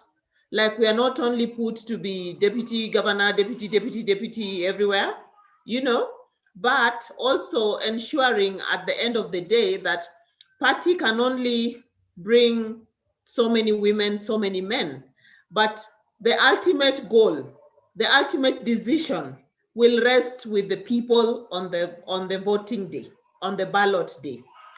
So how do you, what advice can you give us as a party in case there's an opportunity, two people want to run on a KANU ticket, say for member of parliament position in a constituency, all right? They're both strong, they're both party members, they're both in compliance, they both mean well for the party.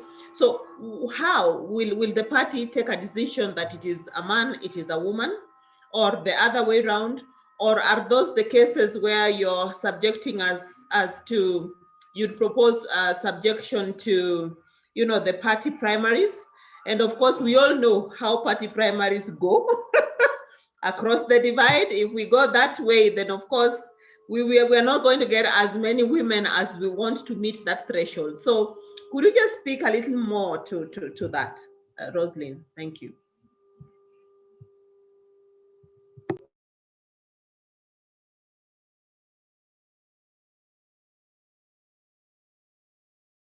Rosalind, go ahead. I think. Job, could you kindly just read out any questions that are in the chat? Let me see if there's any question.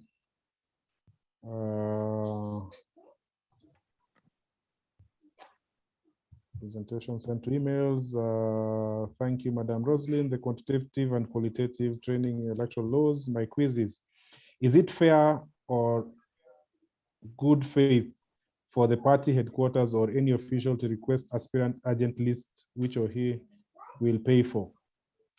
Due to personal differences within the officials in the election board, could this be an opportunity to work with the agents to ensure you are rigged out? Kindly, agent list should be aspirant secrets, my take. Then, yeah, that's the only question that we have. I don't know if it's clear, Rosalind, because it says here, is it fair for... I'm trying to decipher it. I think what Aseri is asking is whether the party should be notified of who their agents are.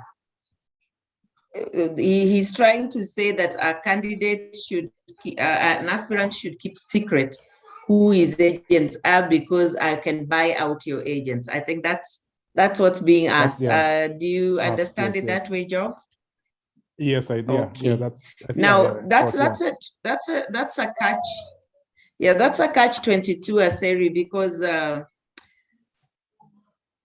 it is important that agents are known and are licensed. Let me use the word licensed to be in the polling station, because again, if we are not, if the party is not allowed to know who is, I mean, if you don't tell us who is going to be your agent and we don't give an ID to that agent, we'll have a lot of hooligans just walking in and out and claiming to be agents of X, Y, Z. And that can be also a very chaotic scene, because sometimes, especially in party primaries, agents sometimes are the agents of chaos at the polling station. So I think it's for orderly primaries, for orderly proceedings, it is important that agents are notified to the party, so the party can give them ID cards or a document that identifies them and permit them to be in the polling station. Otherwise, we'd have a lot of chaos. I think it's really unfortunate that agents can be bought out, but I think it's up to an aspirant to ensure the integrity of the people he's taken as agents, to ensure that they are not bought out. And I think for one time I witnessed agents being bought out, not at a general election, where the party that had sponsored them forgot to bring them food, and the other party had such delicious food. They were having fried chicken and chips and, you know, eating them and pizza and eating them in the presence of these party agents that were really ignored. And all of them decided, ata hatutafanya hii kazi, and they dumped it and they left. So also remunerate your agent well so that they are not bought off by the rivals. But it is crucial, I think, for orderly proceedings to have the agents notified to the party so that the party gives them ID cards and permits them access to the polling station. I hope that answers you. Now, Waka, you raise very valid issues. The issue of the fees is an issue that I actually also take concern with, because this is an internal, it's like legislating internal issues for a political party. We might in our political party have such we might have such competition and people capable of paying. So why shouldn't we charge them more, for starters? Secondly, this is a source of revenue for the party. So we should be allowed to determine, looking at our members, what is an adequate amount. I think it is wrong for this bill to try and propose to legislate for political parties what they can charge, because political parties are not at the same level. Political parties do not have the same ideals and intentions. And as you say, some political parties would want to charge a lot to keep up the meddlers, to keep out the jokers who just want to come in. So I think that provision is one of the provisions we need to be talking to our legislators about, so that when the bill is being debated, they can look at that. Although legislators might be happy with $1 million, but at the same time, to secure the sanctity of your candidates and your party primaries process, I think you should be allowed to look at your circumstances and determine for yourselves what is a fair amount to charge.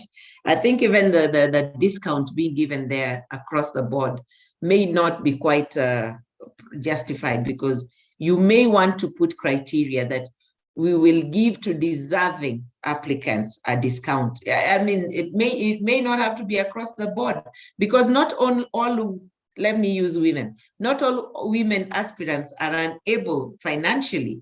So, and sometimes it is the male aspirant who has gone chokoraring money to be able to raise that fee. So I think each party should be allowed to look at its circumstances, maybe even set criteria for waiving fees, looking at its membership and looking at its ideals. So I agree with you to large extents. You talk about the dispute mechanisms, and you're asking whether the fees can be deemed a barrier, whether the fees can be deemed so high as being deemed a barrier. I suppose these are things that are not just determined at the last minute. These are things that should be found in your party nomination rules and the constitution, wherever you place them. And I would expect that they went through a public participation process. They went through a validation process. So if this happened, why would we have complaints later? Those would just be people who are wanting to cry out loud. Because if we make rules, take it through validation, anyone crying at the last minute is just a sole loser. And I think, again, this is an area where a party will look at its systems, look at what is required, and the fee. Actually, that fee is supposed to be able to run the operations of the IDRB without the party subsidizing from any other quarters. So I think that's one thing also that aspirants need to understand as they access the IDRB. Now, the party lists. Yes, names have been changed. Names have been changed even after the general election. We know it, but no one will admit it at the IEBC. They will tell you, no, this is the list we had. And I think this is where integrity of processes comes into issue. This is where the IEBC begins to suffer a trust deficit from members of the public, because they are not transparent. There's too much opacity around how party lists are developed at the IEBC. And we cannot wish this away. And that's why I suggested that we use the political parties liaison committee to take on IEBC right from now. Let us not wait until they announce their timelines. Let us start engaging them now. Let us take them on. And I think one of the non-negotiables should be that before they gazette the names, the parties should be called in, the list should be shared, it should be debated and discussed, and any issues resolved through mediation. This should be something that is negotiated and put into statute using our legislators in the House. And I think that may not totally solve the issue, but will go a long way introducing a level of transparency into the party list nomination process, because there's actually a lot of hanky-panky going on in there that needs to be addressed. Then when it comes to agents, you raise the issue of whether both candidates and parties should have agents. I agree. I think that would be the best position, because at the party level, people are more essentially trying to secure the presidential vote. And that's where the party at most is keeping a keen eye. So these other agents would actually be protecting the interest of a particular candidate at that level, whether it's a governor, whether it's a member of parliament or a senator, or whether it's a member of a county assembly. So it would be added value to have both the candidate and the agent having representatives. I think the biggest problem normally is space. They think the space would be a little crowded, but there would be value in allowing a candidate to have an agent of its choice and the party to have an agent of its choice. So they should just provide more space in the polling station venues to enable proper observation and proper verification of processes by agents. Nomination rules, you say you've never submitted to the commission before, you've never been certified. These are amendments that were imported into the law. These are new provisions, and it would be interesting for you to have discussions with IEBC at this stage to just confirm with them that will this happen? Are you going to do this? What are you going to expect? Because these are provisions that are now in the law. So it's crucial that you as a political party reach out to IEBC and they will be able to advise you how they will go about this, whether they'll be receiving them through RPP or receiving them directly, but they must receive and certify. And it talks about the commission and not the RPP. So just be clear with that. I think it would help for your officials to reach out to IEBC and clarify this before time runs out. Then you talk about Corona leading to change management. It started as crisis management. It's now leading to change management, and things are now being done differently. Yes, we've adopted online processes. We've adopted a lot of electronic processes. And probably one of the things, Job, you can adopt in your party is even electronic voting. Why not? I think it would be pretty cheap if you did. Because then you can all sit where you are and conduct the vote and see in real time what's going on. We've been able to conduct several votes using electronic voting since the coronavirus started, the pandemic started. So you may also want to consider that. And there's nothing, as long as you put it in your nomination rules, to bar you from sending the digital document to your candidates and sending a copy to IEBC. Just discuss this with IEBC before and tell them it's in your rules and that this is a certificate and this is how we verify it. Just make sure the digital signature of the authorized signatory is not misused, because that's again an avenue for mischief. But you can discuss, these are issues you can take up with IEBC. I know they will welcome them because we have managed to do this with them before on some certain other processes. So I'm sure if you take it up with them, they will accept. The self-declaration form, this is a scam really, because they make you walk around, they make you do A, B, C, D, and I do not think anyone ever sits to go through those documents. I don't think anyone ever sits to look and say, what report came against this self-declaration form. So unless somebody is witch hunting, these are just processes to make it difficult for people. These are just barriers that are thrown in there. I do not know why you cannot just present your academic documents and maybe then get the DCI certificate that there are no claims against you, because at least the DCI look at your fingerprints and do some sort of certification.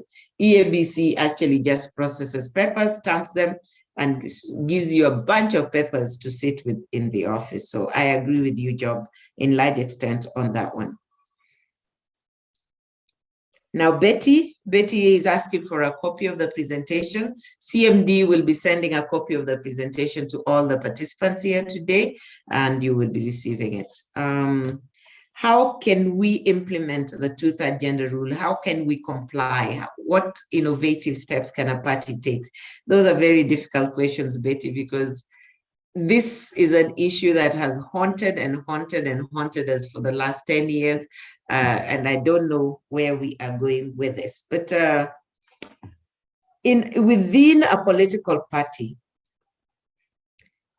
discussions can be had on the type of primaries that you can hold. And the type of primaries can include selection, so that a party can actually determine that we will select candidates for certain areas. And this has to be some sort of scientific assessment so that they're able to see areas where women can actually do well. The party knows itself, it knows its members, it can say that this place are ready for a woman candidate. We are saying that there'll be no primaries, there'll be no voting, our competitive primary, but we will select a candidate for the people and make the candidate fine. So those are some of the things you can do, but it needs to be discussed at party level. It needs to be agreed to so that that can happen. Otherwise, one of the other things we can have is not just being deputy governors. At least if you're a deputy governor, you might get to sit on the seat. But the other way parties might defeat the requirement of the 2/3 gender compliance on party candidate lists is to field the women in constituencies where the party has no following or no clout. So that, for instance, let me use ODM. For instance, ODM decides to field its women in central Kenya, where it knows it will not get the vote. That's just niseme ni kuenjoyiwa, sindio? They will give you that so that their list is compliant when they present it to IBC, but they have no intention of translating that into a vote. But again, generally and overall, we still need to do a lot of voter education to our communities, to the general electorate in Kenya, to try and accept women as candidates. But I do not think there's even a general bias against women. There's a time that women performed very well in the general election, and in areas where you would have thought the men would not generally have voted women in. There was a time, I think the Rift Valley had the most women elected and elected against men into the National Assembly. So I think this is doable. We just need to have a lot more advocacy around it so that women can actually contest on equal footing with men in the election. But otherwise, the only other thing a party can do would be selection and actually ringing off some constituencies to be favored for women. So other than that, it's a long call, it's a tall order. And it's something that we can only solve. At least part of their proposed amendments in the constitutional amendment bill is the topping up of seats. So it says that there shall be nomination of such number of persons needed to ensure that 2/3 gender balance compliance is achieved. So representation is achieved. So if the women are not elected, and if, as you say, the referendum passes, then the provision of top-up seats will be there. The only thing they provide is precedence shall be given to persons who contested as candidates in the election. So there's recognition there that candidates can actually be nominated to the party lists. That would be my comment for now. Thank you. Back at you, Job.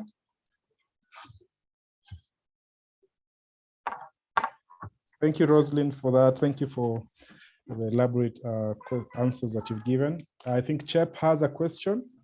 Chep, please go ahead. Job, Rosalind, hi guys. Rosalind has just answered in her last part of the conversation. I wanted to ask about the women and how parties can just decide to field candidates where they know they don't have the numbers just for the sake of meeting the requirement from IBC that the list should be gender compliant. So she has given insight to that. So I think that will be encouraged by the political party on how internally we negotiate and at least negotiate for the women to also get to also contest fairly and be given the tickets even where the party is strong or the party is perceived to have a stronghold. So Rosalind has given an insight to that. Thank you.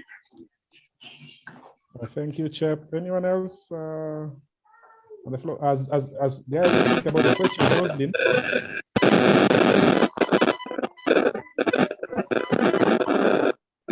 Someone's mic is acting up. Sorry. Someone's mic is acting. That must be Kili nunua simu. Hello. Yes, I have an issue today. Okay, my issue is on the proposed. Please go ahead.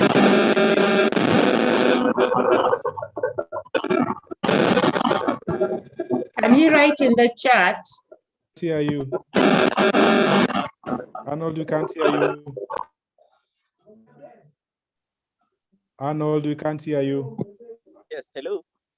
Is that better? Arnold, we can't hear you, please. Is that better? This is better, yes. Wacha kutumia Yes. Oppo. Okay. My issue is in relation to the proposed party primary bill, which, when looked at the onset, tends to actually interfere with the party structure, or rather the existence of the same. The reason as to why I'm saying this is because the proposed party nomination bills, or rather party primary bills, I'm not sure of the name as such, is interfering with the internal structures of the party in terms of wanting to actually bring forth the introduction of offenses in relation to party primaries and all that. The question, the reason as to why I have an issue with the same is because that how exactly are these offenses going to be punished? How exactly, what are the mechanisms that are set out in a way to ensure that actually this takes effect? Because party primaries are actually internal issues that should not even be interfered with. However, a party decides to take forth, or rather handle their issues internally, is an area that should not even be tackled as such. That also brings about the issue of, as Job has raised, the issue of the nomination fees. This is in itself is an internal issue that should also not be touched on by the proposed party primaries. So that is my feeling about the same, and that is an issue that I think most of us will take forth and see that we can even propose that the same does not go through, if those are the ends that are going to be focused on. That is my thinking. Thank you.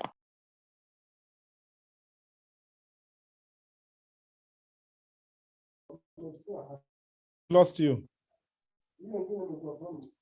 I am done. I am done. Oh, you're done. Okay. Rosalind, I hope you got all the entire question.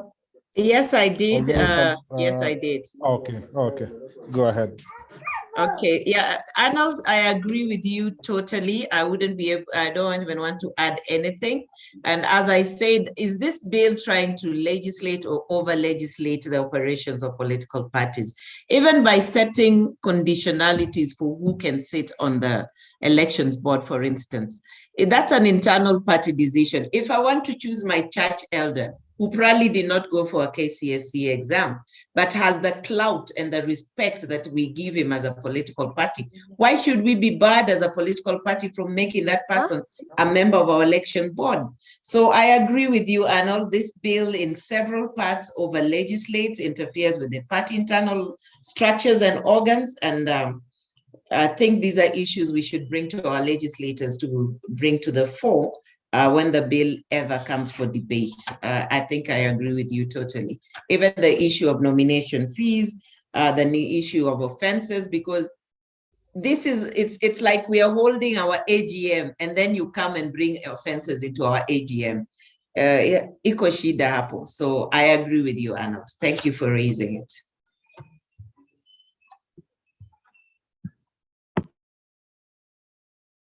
Thank you, Rosalind. Anyone else with a question? I think our time, we were to do up to 4. Looking at my chronos, it is 4:10. Rosalind, as we final remarks, I think there's an issue about you talked about the party primaries being conducted by party members. That is the law. And that has what some of us have tried to advocate. But you realize that, for example, what happened in 2017, without mentioning our competitors, some of them decided to use the universal suffrage to conduct their nominations. And then, which forced some of us to take that path, because most of our aspirants and candidates felt that we are denying them a right. And of course, they would quote, oh, so-and-so has done this, so why are you denying us? Yet, it is very clear in our nomination rules, in our particular constitution, that any election for the party and the nominations for for any position in terms of parliamentary, governor, or anything shall be conducted purely by our registered and if not paid up members. How do we cure this? Because I saw IBC, actually IBC were the perpetrators of this, because they ended up giving them the register and they ended up using that particular register and said, okay, fine, because these are the same guys who will vote in the election, let them go and vote also, so that they can get the numbers. So as much as we are following our laws, we realize that the referee, who is IBC, is again is bringing cards that are not on the table. It's not, the playing field doesn't become level. Then lastly, I think is what you'd mentioned about the certificates. Everyone would attest that we started the online registration process last year. We were the first guys to go digital in terms of recruitment and registration, and everybody else has picked it up. We, of course, now internally in the process of trying to test and see how can we, again, what you mentioned about voting, how can we conduct our internal branch elections electronically, SMS, USSD, whichever way that is cheap, so that you don't have to buy all these buckets that I bought in 2017 and they're still in the store. We will not use them unless we've donated some of them to people. So we end up spending so much in terms of material, and we don't really use that. We print these ballot papers that doesn't make sense to us as a political party. So those resources can actually go back to aspirants and they can use them to use for their campaigns. So just a comment that we are on that path, and we hope that we've asked ORPP, and I think we'll write officially to IBC to see how we can integrate our systems. Because right now the challenge is how do we integrate our systems with ORPP so that also the verification part of members. Because yes, job worker is in KANU, Arnold is in KANU, but you find someone else they claim they're in KANU, but they're in another political party. So yes, we're recruiting. Yes, we might want these members to vote, but the problem might be now the linkages between our systems and all even the parties who've taken up this initiative. How do we link these systems between the political parties themselves and ORPP, which of course now moves back to IBC. Those would be my comments right now. Josephine, you have anything to say? I can see your hand, or you're smiling. Josephine, Barbara, you are smiling. Unmute your mic, Josephine. We cannot read sign language. Yes, thank you. Unmute, thank you. That button that has a red across, that one. Please, yes, thank you. Josephine, go ahead. Yeah, I was, my main question was about the political party funds, where we are supposed to check on the women and the marginalized groups, plus the disabled. When the funds are disbursed to the parties, it seems most candidates don't gain. Why can there be a system whereby candidates are served with this money directly? Rosalind, that's your question. Thank you, Josephine. This money is not for individuals. Let's just get that clear from go. This money goes to a political party to enable the party to set up systems and structures that promote participation by special interest groups. This could mean that even the party just does things like producing documents that can be audio tapes so that the deaf can hear. It could mean having ramps so that people will, so that their premises and voting stations are wheelchair friendly. It could mean civic education. It doesn't mean that you are given cash equivalent into your pocket. And one of the barriers or disqualifications in the political parties fund is it's not supposed to pay salaries, it's not supposed to benefit individuals. That's part of the criteria in the act. So it's supposed to be used by your party to set up systems and structures to promote the participation by these special interest groups in the elections. So it's to empower them through training, to ensure that the materials are inclusive, they can all use them, to ensure the venues are accessible and things like that. So that is the purpose of the fund, and it cannot go to individuals, especially because also the accounting is done by the political party. A party has a duty to account back to the RPP on how they use that fund. They must provide proper details of what it went into. And I'm sure if you go back to your political party archives, you will find that they have been filing those accounts every year. Every year, and they have been using it as required in the returns. So it is up to you as political party members to hold your party to account to ensure that they actually are doing something to promote SIGs with this fund. And you must know how much it is, and then know how it is allocated. You might even want to speak to the allocation of those funds and to the activities that they are allotted before funds are expended at the budget making process for your political party. But the funds cannot go to an individual. Waka, you're talking about two things. You're talking about the party register and how you can secure it. What about the fact that somebody else could have registered you? How will you verify that you're not a member of the other political party and things like that? And you're also asking about the fact that these party registers at the last elections were not used, and people resorted to the general election ledger or register. That is why these amendments that we're talking about today, and not the amendments, proposed amendments in the bill. The Elections Act has gone through a lot of amendments since the last election regime.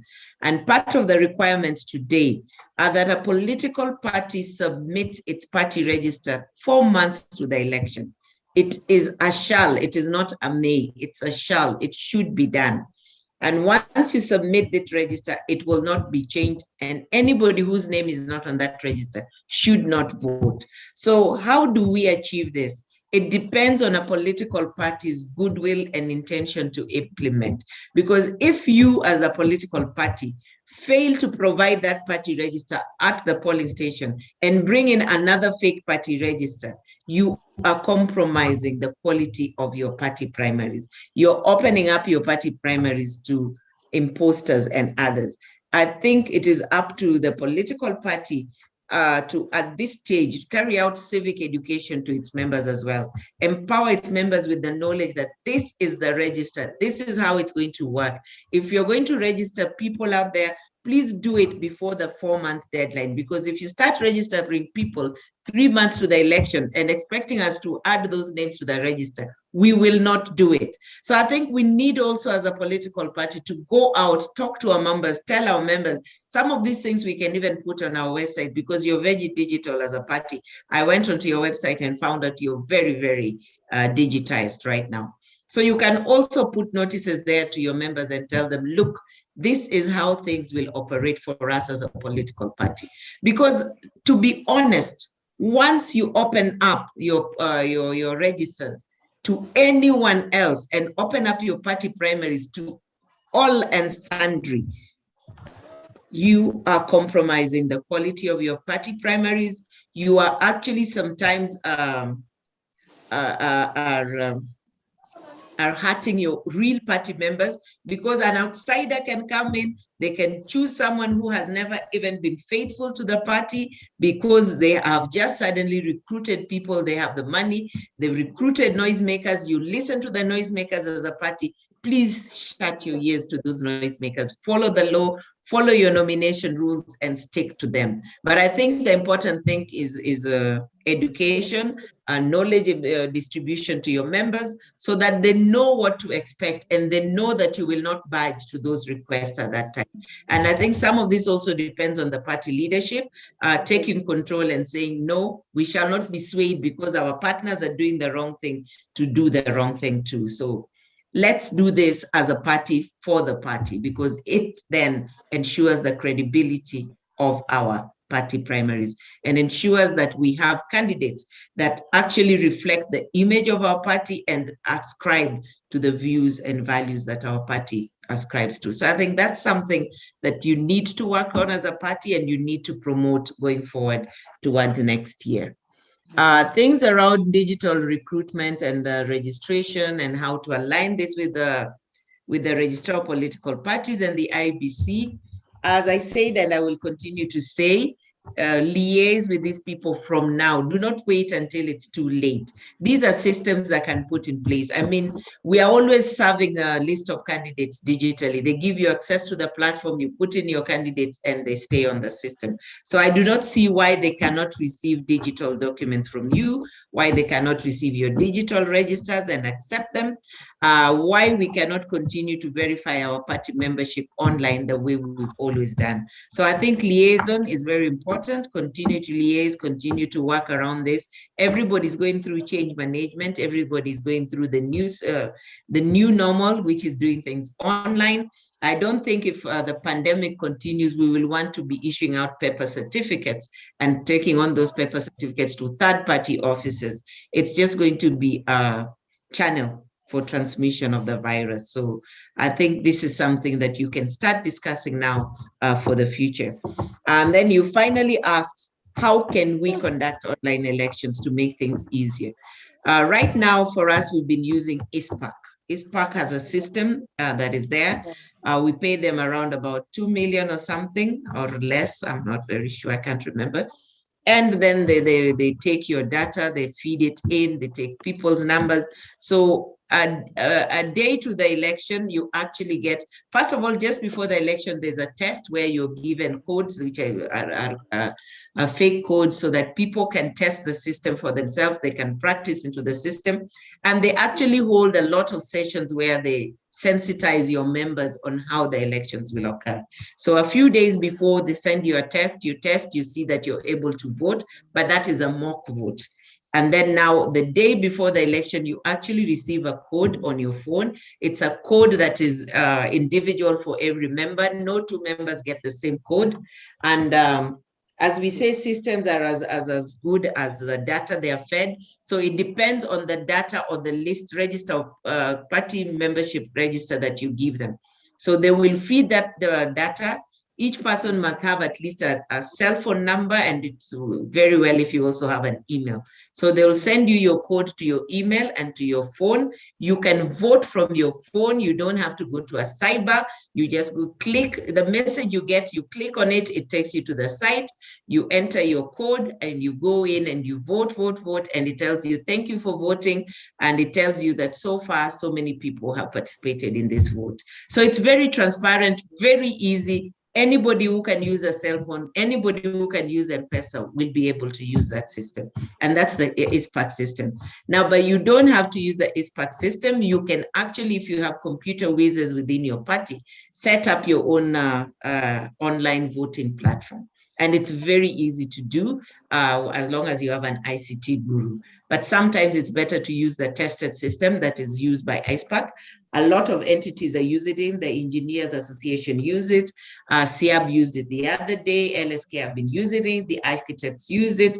So it is a system that's tested and has been trusted by a lot of other people.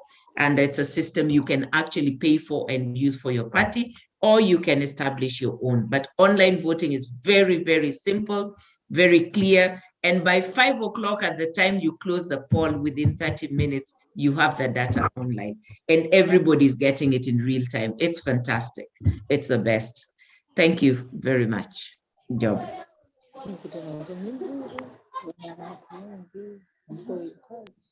Thank you, Job. Back at you. I was looking for that icon. It had also disappeared on my phone. Thank you, Rosalind, for the presentation. Very informative. I believe moving forward, I would ask CMD to continue bringing you on board so that you can be able to help us as a party to tighten our systems and to develop them further.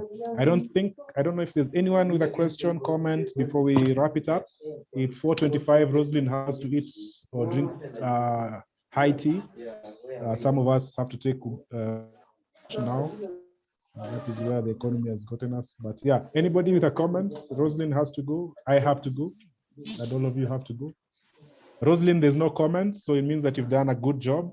On behalf of Kenya African National Union, certificate number 033, registered in 1960, we are proud to be associated with you. Thank you for the presentation. For Center of Multi-Party Democracy, thank you very much for this opportunity as a party, just to be able to learn, to engage, and to at least to be able to help us develop our systems, platforms, our papers, our documents, so that we can be prepared, because 2022 August 8th is just around the corner, and it will be imperative that we are fully prepared so that we can do all these things. Once again, Rosalind, I am grateful, and on behalf of the leadership of Kenya African National Union, we take this opportunity just to relay our gratitude.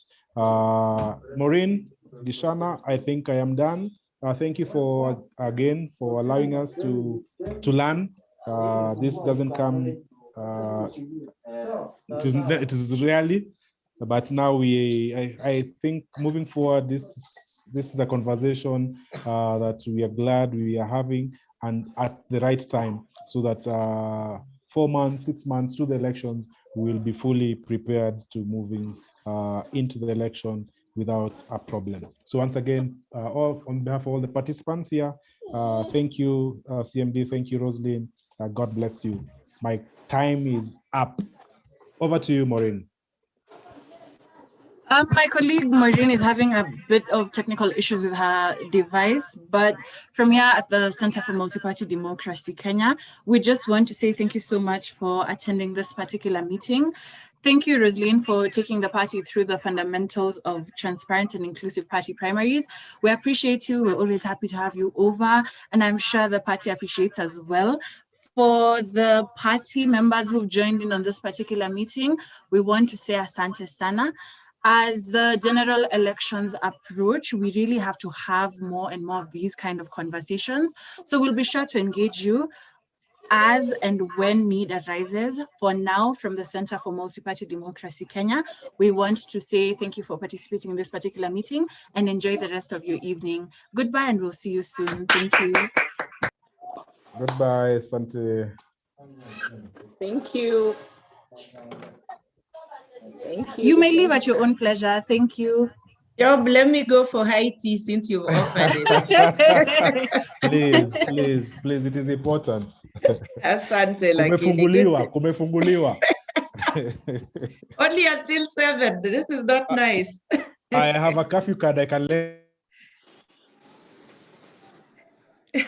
Bye.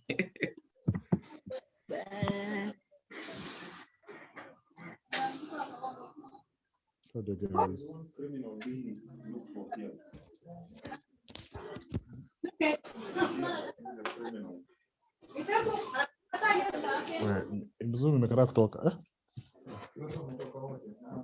Mimi nimekataa kuhang bwana. How are you tall people? Mzuri nimekataa kuhang bwana.